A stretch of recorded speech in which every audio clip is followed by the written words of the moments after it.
இவங்க இன்டீலியா இது அம்பானி ஹாஸ்பிட்டல் மேலே இருக்கு. லோத்தா பக்கத்தில் லோத்தான்னு போட்டிருக்கான்.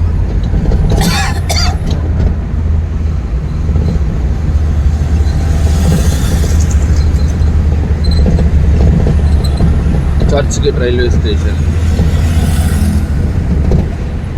அந்த மேலே தெரியுது பாருங்க, அதுதான் அம்பானி ஹவுஸ்.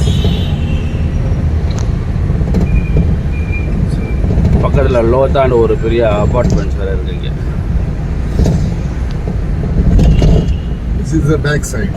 ஓ பேக் சைடு. ஆமாம், அம்பானி ஹவுஸோட பின்னால் உள்ள ஏரியா அது.